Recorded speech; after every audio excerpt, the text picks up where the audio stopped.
Jai Hind. Today is day 17 of UGC NET PYQ series which we started. हम लोगों ने 20 number question तक दिसंबर 2023 का क्वेश्चन हम लोग सॉल्व कर रहे थे। ओके, 2023 का क्वेश्चन सॉल्व कर रहे थे और बीच में ये 2 दिन का गैप आ गया, नहीं तो हम लोग अभी और 80 नंबर क्वेश्चन अभी डिस्कस कर रहे होते, लेकिन कोई बात नहीं, हम लोग फिर से एक बार स्टार्ट करते हैं। और आज है डे 17। जो भी अभी तक कवर नहीं किए हुए हैं डे 16 तक, वो आप लोग को प्लेलिस्ट में लिंक मिल जाएगा, आप लोग वहां से जाके कवर कर सकते हो। तो सीधे हम लोग चलते हैं क्वेश्चन पे। क्वेश्चन नंबर 21 और ये है दिसंबर 2023 शिफ्ट 2 का क्वेश्चन है। तो मैच द फॉलोइंग करने पूछा गया है। इंग्लिश वाले इंग्लिश से पढ़ लेंगे हर बार की तरह, हिंदी वाले हिंदी से पढ़ लेंगे और अपने आप को सीरियस वे में कॉपी निकाल करके 1 2 3 4 करके आप लोग, उम्मीद करता हूँ आप लोग मार्क कर चुके होंगे अपने कॉपी में। ठीक है, तो क्वेश्चन नंबर 21 बोल रहा है कि कालीबंगा, तिरुपति, जम्मू कश्मीर, गुजरात, ये कहाँ कहाँ से मैच करेगा। तो जो पता है सबसे पहले उसी को हम लोग मैच कर देते हैं। कालीबंगा ये पता है, सिंधु घाटी का है ये, मतलब कि ए का 2। गुजरात पता है, ये लोथल का है, ये भी सिंधु घाटी का है। तो ए का 2 मैच कर देते हैं। कहाँ कहाँ आ रहा है, ए का 2 आ रहा है, डी का 3 आ रहा है, और ऑप्शन तो यहीं पे खत्म हो जा रहा है। आंसर 1, ऑप्शन नंबर 1 जो है इसका सही आंसर हो जाएगा। मतलब ये तिरुपति जो है वो वेंकटेश्वर मंदिर से कनेक्ट होगा, जम्मू कश्मीर मार्तंड मंदिर से कनेक्ट होगा। तो 21 का इजी क्वेश्चन था, 21 का 1 नंबर सही हो जाएगा। कालीबंगा राजस्थान में है, तिरुपति आंध्र प्रदेश, वेंकटेश्वर मंदिर के लिए फेमस है, जम्मू कश्मीर मार्तंड मंदिर के लिए ये फेमस है, और गुजरात में लोथल तो है ही, जो है कि एक इंडस वैली का एक डॉकयार्ड है। और ये सूची 2 सिंधु घाटी, वेंकटेश्वर, अच्छा इसको फिर से दोबारा मिलान कर दिया है, तो आप लोग 21 नंबर याद रख लेंगे। 22 नंबर क्वेश्चन है, स्वदेशी आंदोलन के दौरान बारसिल में स्वदेश बांधव समिति की स्थापना किसने की। तो इस तरह का क्वेश्चन जो है, इस तरह का फैक्चुअल क्वेश्चन बहुत यूजीसी पूछता है कि सीधे स्थापना किसने किया था। और फिर ये तो स्वदेश बांधव से पूछा है, मोतीलाल घोष, नील रतन सरकार, अश्विनी कुमार दत्त, कृष्ण कुमार मित्र। तो ये स्वदेश बांधव जो किया था, ये किया था अश्विनी कुमार दत्त के द्वारा किया गया था। स्वदेशी आंदोलन के दौरान ये किया गया था। लेकिन जो बाकी पर्सनैलिटी जो है, जैसे कि मोतीलाल घोष, ये भी एक इम्पोर्टेंट पर्सनैलिटी है, जो कि अमृत बाजार पत्रिका का ये संपादक थे। ये वाला भी क्वेश्चन यूजीसी पूछा है पास्ट में। नील रतन सरकार ये एक चिकित्सक शिक्षाविद थे, और कृष्ण कुमार मित्र ये भी संजीवनी जो पत्र था उसके संपादक थे, ये समाचार पत्र। तो ये ऑलरेडी क्वेश्चन ये संजीवनी से भी पूछा है, अमृत बाजार पत्रिका से भी पूछा है, और ये अश्विनी कुमार दत्त से पूछ ही लिया, स्वदेश बांधव समिति। तो ये दोनों को भी याद रखना है, क्योंकि यहाँ से भी क्वेश्चन ऑलरेडी यूजीसी नेट पूछ चुका है। जैसा कि मैंने आपको पहले बताया है कि दिसंबर साइकिल का आप लोग का प्रिपरेशन हो रहा है, और चूंकि बहुत ज़्यादा समय नहीं है, इसीलिए इधर उधर हर जगह का मैं रेफरेंस आप लोग को देते चल रहा हूँ कि कौन कौन से एरिया से क्वेश्चन पास्ट में यूजीसी पूछ चुका है। ठीक है, तो वो सब एरिया को आप लोग को जब भी समय मिले आप लोग को खुद से कवर कर लेना है। नेक्स्ट क्वेश्चन है 23 नंबर क्वेश्चन, अकबर के अधीन किस राजपूत शासक के पास सर्वोच्च मनसब था। बीकानेर का राय सिंह, जोधपुर का राजा मान सिंह, बूंदी के महावार सूरज सिंह, और आमेर के राजा कुंवर मान सिंह। तो दो वो मानसिंह दे करके फंसाने का प्रयास किया गया है यूजीसी नेट के द्वारा। पहला में बोल रहा है कि जोधपुर का राजा मानसिंह था, और चौथा में बोल रहा है आमेर का कुंवर मानसिंह था। जो ये सर्वोच्च मनसब दिया गया था, ये दिया गया था आमेर का राजा मानसिंह को दिया गया था। हालांकि ये सभी कोई जो है वो राजपूत शासक ही है, और अकबर के समय पीरियड से ही कनेक्टेड है, और सभी ऊंचा ऊंचा पद पर ही था। लेकिन जो ये आमिर या कुंवर मानसिंह है, इनको सबसे ज्यादा मनसब दिया गया था, जो कि 7,000 का मनसब था, सर्वोच्च मनसब प्राप्त था। ठीक है, और बाकी राय सिंह, राजा मान सिंह, और ये सुरजन सिंह, ये सब अकबर के समय काल का ही दिया है ऑप्शन में भी। क्वेश्चन नंबर 24 बोल रहा है, निम्नलिखित में से कौन से इतिहासकार के एनाल्स स्कूल से जुड़ा था। एनाल्स स्कूल से कौन जुड़ा था, लुसेन फॉवेर, कार्ल मार्क्स, लुई डेमोंट, और टॉइनबी।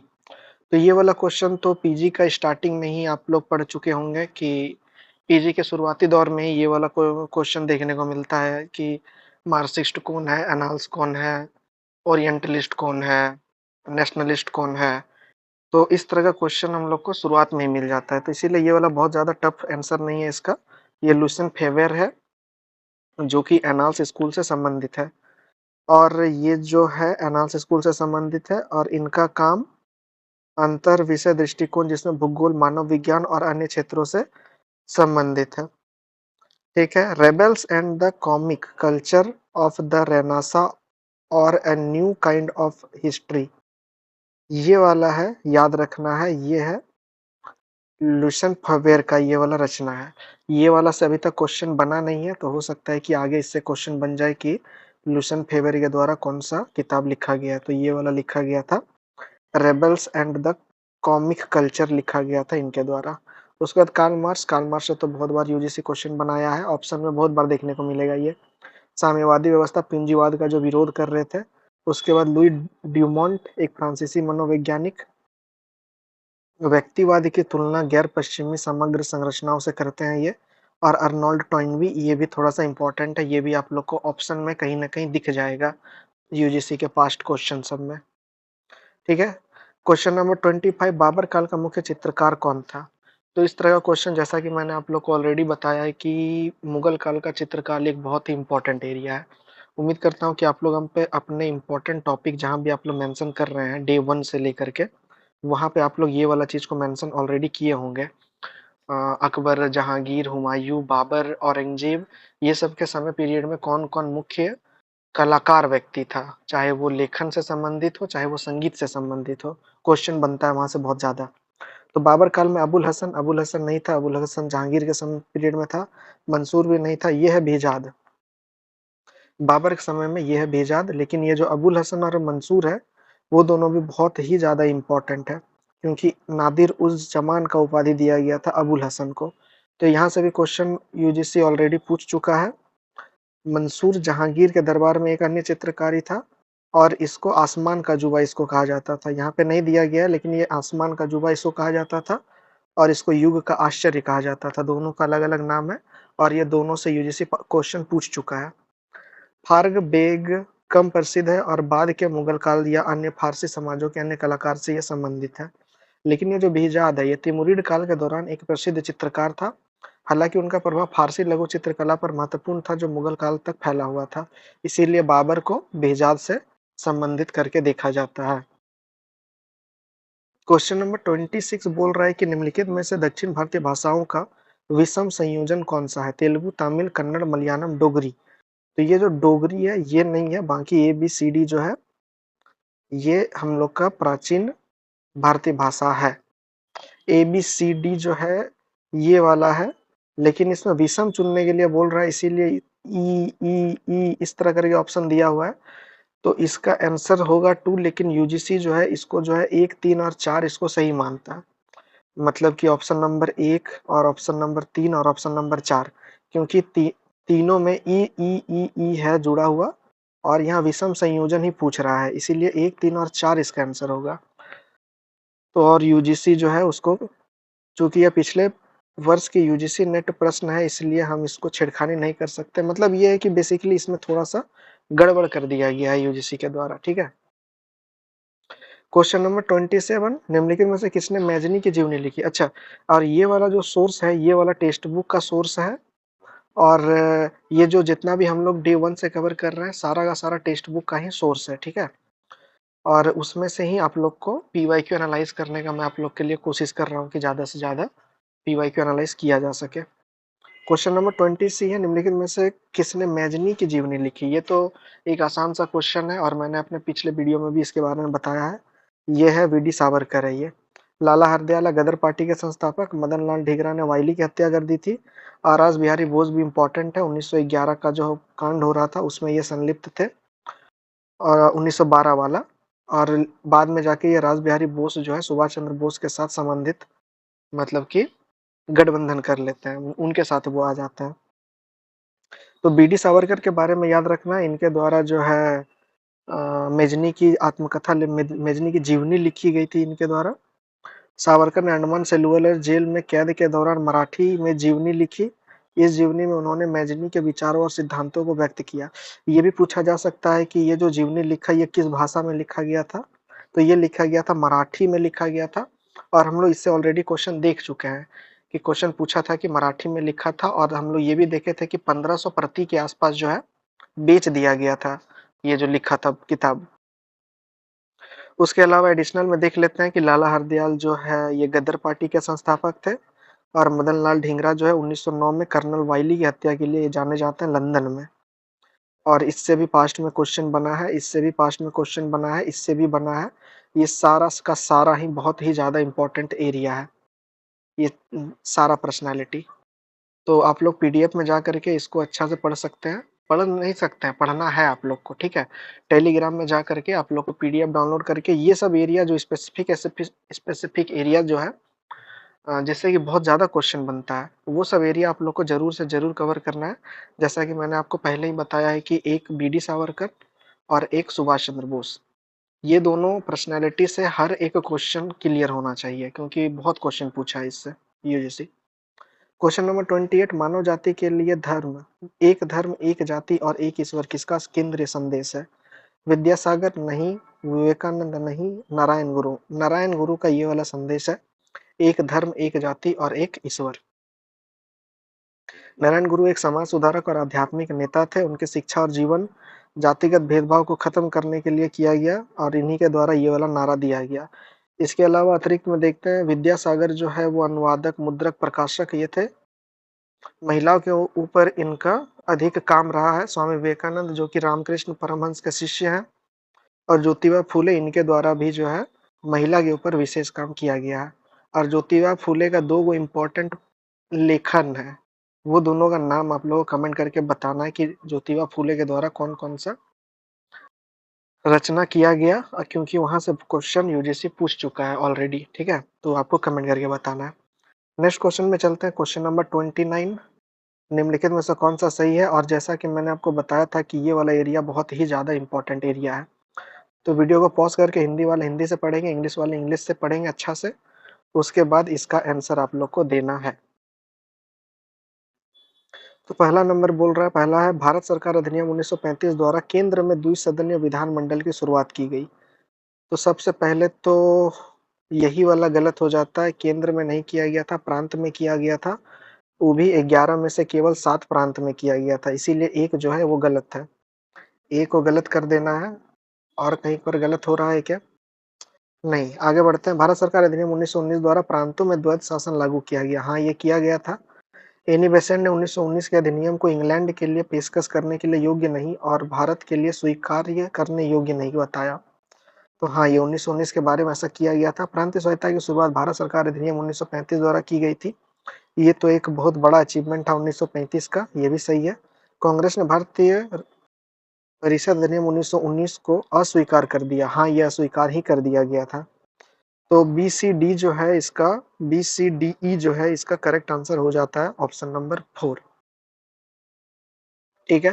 तो बी-सी-डी-ई इसका करेक्ट हो जाता है। भारत सरकार अधिनियम 1919 द्वारा प्रांतों में द्वैध शासन लागू किया गया था। द्वैध शासन डायरकी, द्वैध शासन आप लोग समझ रहे होंगे कि क्या होता है? हस्तांतरित विषय और आरक्षित विषय में जो बाँट दिया गया था और भारत को जो है हस्तांतरित विषय में जो है कार्य क्षेत्र दिया गया था और आरक्षित विषय में ब्रिटिश खुद अपना शासन का बागडोर रखा था, वही था द्वैध शासन। एनी बेसेंट ने 1919 को स्वीकार योग्य नहीं बताया था और 1935 में प्रांतीय स्वायत्तता लागू कर दिया गया था और 1919 को अस्वीकार कर दिया गया था, ठीक है? तो ये वाला चीज़ को भी आप लोग को पीडीएफ में जाके पढ़ लेना है क्योंकि ये भी इम्पोर्टेंट एरिया है। आप लोग ये सब एरिया को स्पेक्ट्रम या फिर विपिन चंद्रा से जाके आप लोग कवर कर सकते हैं क्योंकि ये सब में थोड़ा-सा गहराई से नॉलेज चाहिए, ठीक है? क्वेश्चन नंबर 30 में चलते हैं। सिंधु घाटी में खुदाई में मिली नृत्य करती हुई लड़की किसकी है? ये ताम्रपाषाण काल की है। हाँ, ये ताम्रपाषाण काल की है। उस समय के धातु विज्ञान की एक उदाहरण है। हाँ, ये उदाहरण है। सौंदर्य का एक उदाहरण है। हाँ, ये सौंदर्य का भी उदाहरण। ताम्र युग का है। हाँ, ये ताम्र युग का है। पाषाण काल नहीं, ये पाषाण काल का नहीं है, ये ताम्र काल का है। मतलब ए बी सी डी जो है इसका जो है सही आंसर हो जाएगा ऑप्शन नंबर 2। और बहुत ज्यादा समझने वाला बात इसमें है नहीं, बहुत इजी क्वेश्चन है वो। क्वेश्चन नंबर 31 है, किसने लिखा कि कारखाने, स्कूल और कॉलेजों से भी अधिक प्रभावी ढंग से राष्ट्र की गतिविधियों का नया जन्म दे सकते हैं। किसने लिखा? जीवी जोशी, एमजी रनाडे, दादा भाई नौरोजी या जी सुब्रमण्यम अय्यर? लेयर लिखा हुआ है, अय्यर है ये वाला। तो ये जो बताया गया कि कारखाना जो है स्कूल से ज्यादा इंपॉर्टेंट है, ये कथन एमजी रनाडे के द्वारा किया गया था, दिया गया था। ठीक है, एमडी रोनाल्डे प्रतिष्ठित भारतीय विद्वान थे। ब्रिटिश के दौरान भारत में सामाजिक और आर्थिक विकास में महत्वपूर्ण भूमिका निभाई और संस्थानों के रूप में कारखानों की उनकी वकालत जो देश की प्रगति में महत्वपूर्ण योगदान दे सकती है, औद्योगिकरण और शिक्षा के प्रति उनके दूरदर्शी दृष्टिकोण को उजागर करता है। तो याद रखना है, कारखाना के बारे में एमडी रनाडे के द्वारा बोला गया था। और ये जीवी जोशी है गोपाल हरि देशमुख, जिन्हें लोकहितवादी भी कहा जाता है। यहाँ से क्वेश्चन बनता है, बनने का चांस होता है। लेकिन राष्ट्रीय पुनर्जन्म के सघन के रूप में स्कूलों और कॉलेजों के ऊपर इनका ये कथन नहीं है। Dadabhai Naoroji the grand old man कहा जाता है इनको, इनका भी ये कथन नहीं है और ना ही अय्यर का कथन है। तो रनाडे को याद रख लेना है। क्वेश्चन नंबर 32 की ओर चलते हैं हम लोग। इसमें मध्य पाषाण और ताम्र युग मतलब कि मैच करने के लिए पूछ रहा है। सबसे पहले उपकरण दे रहा है, तो उपकरण चित्रकारी से तो नहीं होगा, मोहर से नहीं होगा। उत्तर पूरा पाषाण काल स्टीटाइट उपकरण जो है उत्तर पूरा पाषाण, ए का 3, ए का 3 और यहीं पे ऑप्शन खत्म। हालांकि हम लोग सिंधु को भी मिला सकते हैं मोहर से, ये भी एक वेल नोन चीज है। सी का 2 से भी अगर मैच हो रहा है, सी का 2 दो जगह आ रहा है। और दाढ़ी वाला आदमी ये स्टेटाइट, ये भी मैच आप लोग कर सकते हैं डी का 4 के साथ। डी का 4 ये दोनों जगह आ रहा है। रंग तो चित्रकारी से मैच होगा, ऑब्वियस सी बात है। बी का 2 मतलब कि बी का 1, बी का 1 और ए का 3। तो ऑप्शन नंबर एक ही जो है इसका सही आंसर हो जा रहा है क्वेश्चन नंबर 32 का। ठीक है, तो ये सब तो इजी क्वेश्चन है, ये सब गलत करने वाला क्वेश्चन है ही नहीं। क्वेश्चन नंबर 33 की तरफ चलते हैं। निम्न में से कौन बंगाल का पहला महासर्वेक्षक था? तो ये सब क्वेश्चन है, अगर आप लोग को नहीं आता है तो ये सब क्वेश्चन गलत होने का चांस है, क्योंकि ये सीधा फैक्चुअल क्वेश्चन है। अगर आता है तो ठीक है, नहीं आता है तो कुछ भी आप लोग मार करके आगे बढ़ सकते हैं। लेकिन कुछ भी तब मारना है जब कुछ भी नहीं आता है। अगर थोड़ा मोड़ा भी आइडिया है तो कम से कम थोड़ा देर उसके ऊपर सोचना है कि बुकानन होगा, नहीं होगा, विलियम जोन्स होगा, ये तो एशियाटिक सोसाइटी का था, ये भी नहीं होगा, जेम्स रेनेल होगा, हाँ यही होगा, जेम्स रेनेल ही जो है बंगाल का प्रथम महासर्वेक्षक था। ठीक है, जो जिसको कि 1767 में नियुक्त किया गया था। बाकी ये जो बुकानन है, बुकानन गलत है। हालांकि ये बिहार मैसूर में जो है सर्वेक्षण किया गया था, लेकिन ये भूगोल वेत्ता थे। और 1784 एशियाटिक सोसाइटी विलियम जोन्स से संबंधित है। और जॉर्ज फोस्टर जो है इनके ये महासर्वेक्षक नहीं थे। अब चलते हैं क्वेश्चन नंबर 34। इसमें भी मैच करने बोल रहा है। दबीर किसके साथ मैच होगा? सर ए नौबत। सर ए नौबत तो फेमस है, ये इसको सेनापति कहा जाता था। बी का 3, तो बी का 3 यहाँ आ रहा है, बस यहीं पे आ रहा है। तो हो गया, खत्म हो गया आंसर, क्वेश्चन खत्म। आंसर नंबर ऑप्शन नंबर 2 इसका सही आंसर हो गया। चिटनिस भी फेमस है, चिटनिस पत्र व्यवहार में राजा की सहायता करता था। डी का 2 से भी हम लोग मैच कर सकते हैं, डी का 2 से भी हो जाएगा ये वाला। तो ये भी आसान ही था, बहुत ज्यादा हार्ड नहीं था ये वाला भी। Question number 35। मैं उन लोगों से जुड़ा हुआ हूँ जिन्हें जनता ने कभी नहीं देखा, फिर भी भगवान के रूप में पूजनीय है, और जो जनता की भावनाओं के हर धड़कन को महसूस करते हैं। यह बात लॉर्ड रिपन से कही थी। किसने कहा था ये बात? एओ ह्यूम ने, लाजपत राय ने, आरपी दत्त ने या वेडरबर्न ने? तो ये वाला जो स्पेशल कोटेशन है, ये वाला क्या कहा गया था? एओ ह्यूम ने कहा था, लॉर्ड रिपन से कहा था कि जनता ने हमको नहीं देखा है, फिर भी मैं भगवान की तरह पूजनीय हूँ। ये एओ ह्यूम ने 1885 में स्थापना किया था इसने कांग्रेस का। यह उद्धरण जनमत और नीति के आकार देने में शिक्षित भारतीयों के महत्वपूर्ण लेकिन अदृश्य प्रभाव के बारे में ह्यूम की समझ को दर्शाता है। ठीक है, ये याद रखना है। लाला लाजपत राय के बारे में याद रखना है, यह उद्धरण रिपन से संबंधित, उनके संचार से संबंधित नहीं है। आरपी दत्त एक आर्थिक मार्क्सवादी भारतीय इतिहास पर अपने कार्यों के लिए जाने जाते हैं। R R M R Palme Dutt और वेडरबर्न जो है, ये भी जो है जब कांग्रेस जब बन रहा था तो इनका समर्थन मिला था वेडरबर्न का। ठीक है, और बाकी जो ज्यादा डिटेल है वो आप लोग पीडीएफ में जाके पढ़ सकते हैं। क्वेश्चन नंबर 36 है। भारत शुरू से ही कृषि आधारित उद्योग पर निम्न में विकास करने में विश्वास करता था। कृषि उत्पादन हाँ, धातु कर्म हाँ, लघु उद्योग हाँ, विदेशी मुद्रा भंडार। एक से एक का आधार चाहिए। तो ये जो विदेशी मुद्रा भंडार है, ये यहाँ पे गलत मैच है, मतलब डी नहीं होगा, डी नहीं होगा, डी नहीं होगा, और ए बी सी ई होगा, ए बी सी ई होगा, ए बी सी ई, ये भी दोनों एक ही ऑप्शन दिया गया है, इसीलिए ये दोनों जो है इसका सही हो जाएगा। एनटीए द्वारा ये जो है उत्तर केएनजी को अनुसार सही उत्तर 3 और 4 दोनों को दिया है, 3 और 4 दोनों है, क्योंकि दोनों जो है एक ही ऑप्शन है दोनों। क्वेश्चन नंबर 37, एडवर्ड सईद का प्राच्यवाद 1978 भारत के प्राच्यवादियों के कार्य का प्रतिबिंब है। इसने औपनिवेशिक संरचनाओं को समझ में बड़े बदलाव लाए। इसने अफ्रीकी लेखकों को प्रभावित किया। इसने गैर पश्चिमी को छवियों के बारे में व्यवस्थित पद्धति संदेह के विचार को जन्म दिया। उपरोक्त सभी। तो ये वाला जो है ना, भारत के प्राच्यवादियों के कार्यों का प्रतिबिंब है, ये वाला गलत है एडवर्ड सईद के प्राच्यवाद के बारे में, मतलब ए जो है वो गलत है। और बी सी डी जो है इसका सही है, क्योंकि ई जो है उपरोक्त सभी लिख दिया है, इसीलिए हम लोग ई को छोड़ देते हैं। ऑप्शन नंबर 2 जो है इसका सही आंसर हो जाएगा। ठीक है, नेक्स्ट क्वेश्चन चलते हैं। क्वेश्चन नंबर 38 ये बोल रहा है प्राच्यवाद विचार की एक शैली है जो सत्ता मीमांसा विषयक और दुर्घटना के बीच किए गए ऑन्टोलॉजिकल और ज्ञान मीमांसीय अंतर पर आधारित है। यह किसका मत है? स्पीवेक, कैट कैरी, Max Muller, Edward W Said. तो ये वाला जो स्टेटमेंट है, जैसा कि मैंने आपको बताया कि स्टेटमेंट से यूनिट 10 में बहुत क्वेश्चन पूछा जाता है, और पास्ट से भी स्टेटमेंट से क्वेश्चन बहुत पूछा है कि ये वाला स्टेटमेंट किसका है, ये वाला स्टेटमेंट किसका है। जो कि मैं आप लोग को एक दिन बता रहा था कि 3-4 स्टेटमेंट भी आपको उस दिन मैंने बताया था। तो आई होप कि आप लोग हर वीडियो को कंटिन्यू देख रहे होंगे डे 1 से लेकर के, क्योंकि हर वीडियो में मैं थोड़ा-सा एडिशनल इन्फॉर्मेशन इधर-इधर का आप लोग के साथ प्रोवाइड करा रहा हूँ, जो कि आप लोग का वो सब जो भी मैं बोल रहा हूँ, मतलब कि वो भी पीवाईक्यू का ही क्वेश्चन है वो, जितना भी मैंने उस दिन बताया था। एक दिन मैंने 5-6 कोटेशन को आप लोग के साथ शेयर किया था, तो आप लोग जा करके वो सब प्लेलिस्ट में जा करके सारा कुछ देख सकते हैं। बहरहाल इसका आंसर जो है ये 4 है। एडवर्ड डब्ल्यू सैड जो है, ये इनका कथन है ये वाला ओरिएंटलिज्म के बारे में।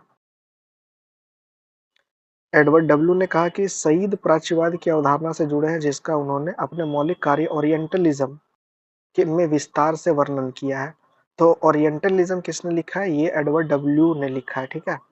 और इसके द्वारा द ऑक्सीडेंटल के बीच ऑन्कोलॉजिकल और ज्ञान मीमांसीय अंतर पर आधारित है। तो एडवर्ड सईद, जो कि हम लोग इसके पिछला क्वेश्चन पढ़े थे, उसी से रिलेटेड है ये वाला भी। क्वेश्चन नंबर 39 ये वाला हिस्टोरियन और उसका वर्क से कनेक्टेड करना है। मार्क ब्लॉच का है।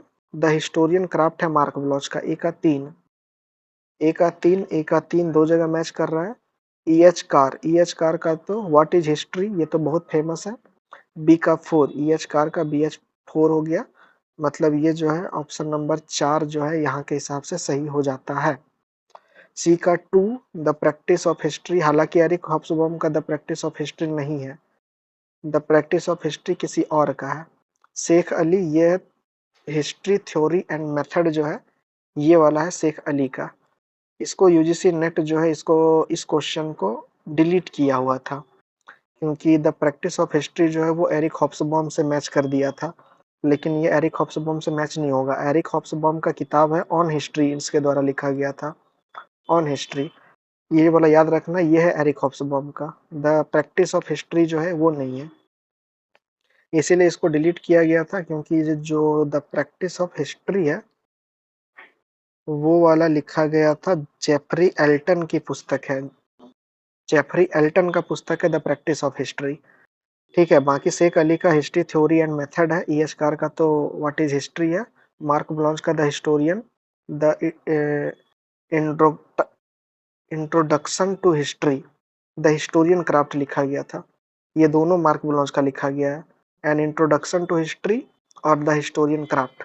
और ये वाला से बहुत ज़्यादा क्वेश्चन ऑलरेडी यूजीसी पूछा है ये वाला से। तो जैसा कि मैंने आपको पहले ही बताया है कि इस तरह का क्वेश्चन को आप लोग अपने पेपर में यूनिट 10 का हर ऑथर और बुक को आप लोग लिखते चलिए, हिस्ट्री से रिलेटेड जितना भी हिस्टोरियन आप लोग को मिल रहा है।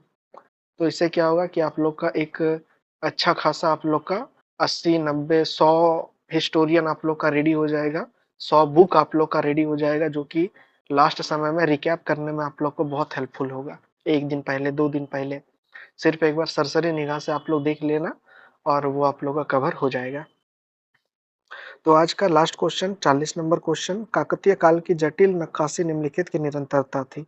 तो ये काकतीय काल के बारे में पूछ रहा है, चालुक्य काल, सातवाहन, चोल, राष्ट्रकूट या स्थानीय कला परंपरा। तो ये वाला जो है निम्नलिखित की निरंतरता थी, ये चोल काल की निरंतरता नहीं थी। मतलब कि सी जो है वो नहीं आएगा, सी सी सी। इसका answer A B D E option number 3 जो है इसका आंसर हो जाएगा, क्योंकि ये जो चोल काल है अपनी कांस्य मूर्तियां और भव्य मंदिर वास्तुकला के लिए प्रसिद्ध है। यह मुख्य रूप से तमिलनाडु में स्थित है। काकतीय काल की निरंतरता और विकास सुदूर चोल साम्राज्य के बजाय उनके तत्काल पूर्ववर्तियों और क्षेत्रीय परंपराओं से अधिक सीधे प्रभावित थे। तो ये याद रखना है कि चोल काल इससे संबंधित नहीं है। तो ये था हम लोग का आज का 20 क्वेश्चन। हम लोग बहुत ही फास्ट में आज को चले हैं। जैसा कि आप लोग से मैंने फीडबैक मांगा था कि आप लोग को किस तरह आप लोग का वीडियो चाहिए। आप लोग को 40 मिनट का वीडियो चाहिए या फिर आप लोग को 30 मिनट का वीडियो चाहिए, आप लोग कमेंट करके आप लोग बता सकते हो। और अगर 30 मिनट का चाहिए तो इसी तरह से हम लोग थोड़ा सा हड़बड़ी में चलेंगे। हड़बड़ी का इन द सेंस कि हम लोग ज़्यादा गहराई में नहीं जाएंगे, बहुत ज़्यादा उसके बारे में डिटेल हम लोग नहीं लेंगे। लेकिन अगर इसको और 10 मिनट बढ़ा दिया जाता है, 40 मिनट का यदि वीडियो बनाया जाता है, तो हम लोग 10 मिनट में बहुत कुछ हम लोग कवर कर सकते हैं। तो आप लोग अपना फीडबैक दे देना कि किस तरह का आप लोग को चाहिए, बहुत ज़्यादा डिटेल में चाहिए या फिर आज जैसा हम लोग कवर किए हैं वैसा चाहिए। मतलब बेसिकली मतलब ये है कि आप लोग पीछे डे फर्स्ट से तो आप लोग देखते आ रहे होंगे, मैं उम्मीद करता हूँ।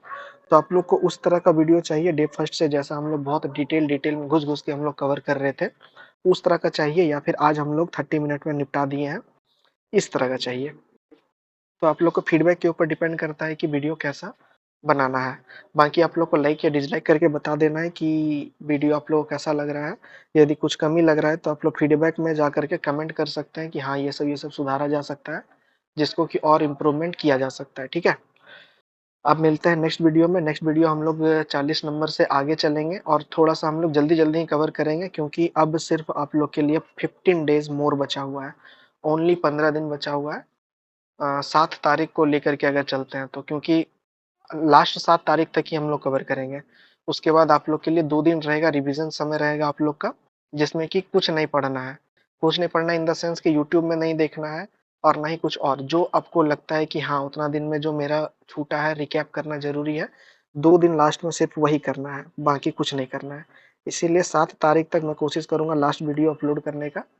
उसके बाद आप लोग अच्छा से पेपर बस दे देना है आप लोग को, ठीक है? तो मिलते हैं नेक्स्ट वीडियो में। तब तक आप लोग अपना सेहत का ध्यान रखिए और अपने टारगेट को लेके पूरा एकदम सीरियस हो जाइए आप लोग। मिलते हैं नेक्स्ट वीडियो में। जय हिंद।